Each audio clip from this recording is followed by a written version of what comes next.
এই দোয়াটা যদি আপনারা পড়তে পারেন, ভবিষ্যতের যে কোনো শঙ্কা, আশঙ্কা, বিপদ আপদ, বালা মুসিবত, এই বিষয়গুলোর ব্যাপারে আল্লাহর পক্ষ থেকে একটা সাকিনা এবং সুকুন হৃদয় নাজিল হবে ইনশাআল্লাহ।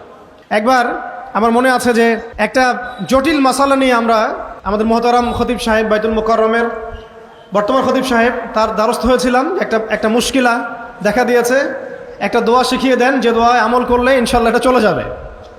তা আমাকে তিনি পার্সোনালি বলেছিলেন যে এই দোয়াটা যেটা আমি এখন শিখিয়ে দিচ্ছি আপনাকে, এই দোয়াটা জিবরাইল আলাইহিস সালাম রাসূলুল্লাহ সাল্লাল্লাহু আলাইহি ওয়াসাল্লামকে শিখিয়ে দিয়েছিলেন, এবং রাসূলুল্লাহ সাল্লাল্লাহু আলাইহি ওয়াসাল্লাম এই দোয়াটা খালিদ বিন ওয়ালিদ রাদিয়াল্লাহু আনহুকে শিখিয়ে দিয়েছিলেন।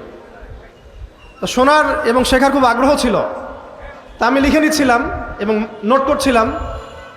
এই দোয়াটা যদি আপনারা পড়তে পারেন, ভবিষ্যতের যে কোনো শঙ্কা, আশঙ্কা, বিপদ আপদ, বালা মুসিবত, এই বিষয়গুলোর ব্যাপারে আল্লাহর পক্ষ থেকে একটা সাকিনা এবং সুকুন হৃদয় নাজিল হবে ইনশাআল্লাহ। একটু বড়, যেহেতু এখানে তালেব ইলমগণ অনেক, তারা তো শুনলেই মুখস্থ করতে পারবেন, তাই আমি নোট করে আনছি। এবং জ্ঞান তো লুকিয়ে রেখেও লাভ নাই, প্রচার করলেই লাভ, আপনারা আমল করলে আমি নাকি পাবো ইনশাআল্লাহ।